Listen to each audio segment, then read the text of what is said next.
Chute collective, os brisés et rêves envolés, semaine après semaine, des coureurs cyclistes se retrouvent à l'hôpital, comme mercredi le Belge Wout van Aert, rappelant les dangers d'un sport qui va de plus en plus vite.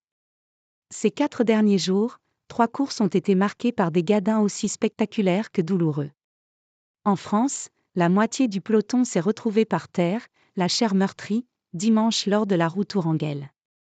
Rebelote mercredi où une nouvelle chute massive sur Paris-Camembert a entraîné plusieurs abandons, dont celui de Jason Tesson, vainqueur de la route Tourangelle. Mais c'est surtout le terrible crash collectif mercredi dans À travers la Flandre qui a marqué les esprits vu la violence du choc et la gravité des blessures. Polytraumatisé, Wout van Aert, une des stars du peloton, souffre de brûlures au dos et surtout de fractures à la clavicule, aux côtes et au sternum, sifflant la fin de son rêve de gagner le Tour des Flandres dimanche ou Paris-Roubaix le week-end suivant. Le Belge, qui devrait être absent de longues semaines, a été opéré dans la nuit de mercredi à jeudi à Herentals, sa ville natale. Juste après lui, un autre coureur belge, Jasper Stuyven, est passé sur le billard dans le même hôpital pour ressouder une fracture à la clavicule. Pression énorme. Peut-être qu'on prendra le café ensemble dans la matinée, a préféré en rire le vainqueur de Milan-San Remo 2021 auprès du quotidien flamand HLN. Le luxembourgeois Alex Kirch, son équipier chez Lidl Trek, s'est lui cassé la main. Leur leader Mads Pedersen s'en est tiré avec des éraflures. Si la chute mercredi a été particulièrement lourde, rares sont les courses qui livrent un bulletin médical vierge.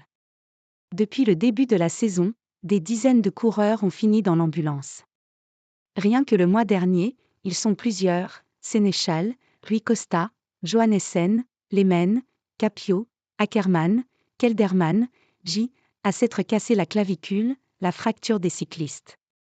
Parfois, les accidents prennent une tournure encore plus dramatique comme le décès de Gino Madère dans la descente d'un col sur le Tour de Suisse en juin dernier. Mercredi, la chute a eu lieu dans une descente en faux plat ultra rapide et réputée dangereuse, au point qu'elle a été supprimée du parcours du Tour des Flandres. Peut-être qu'on va l'enlever sur toutes nos courses, a indiqué Thomas van den Spiegel pour le compte des organisateurs des Flanders Classiques. Mais les coureurs ont aussi leur part de responsabilité en allant de plus en plus vite et en freinant de plus en plus tard, grâce aussi aux freins à disque plus efficaces. Le niveau moyen du peloton est très élevé et la pression est énorme pour être bien placé, à l'avant, souligne le vétéran belge Tim de Clercq de l'équipe Lidl Trek. On a tous peur. Le mobilier urbain destiné à ralentir la circulation automobile, terre-plein, îlots, ajoute au danger. En voiture on entre dans les centres-villes à 30 km/h et nous on arrive à 60 km/h sur un vélo. Rien que de dire ça, ça règle le truc, estime le Français Benoît Cosnefroy. Les chutes font partie de notre sport mais on peut agir sur la protection des coureurs, tranche Jean Beclan, ancien porteur du maillot jaune sur le Tour de France, surnommé Jean le Costaud, aujourd'hui consultant pour le média flamand Sporza.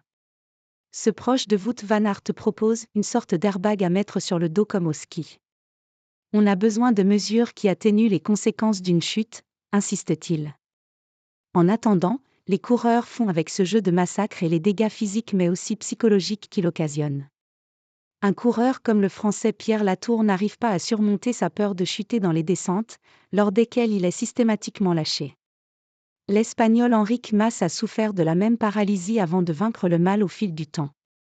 Julian Alaphilippe, qui a frôlé le pire en s'écrasant contre un arbre sur Liège-Bastogne-Liège en 2022, admet avoir un peu plus peur qu'avant quand ça va vite et qu'on n'est pas loin de la chute. Quand t'entends une grosse chute pas loin de toi, le bruit du carbone qui pète, les gars qui gueulent, on a tout peur. Un cycliste qui n'a pas peur, je n'en connais aucun, confie Benoît Cosnefroy.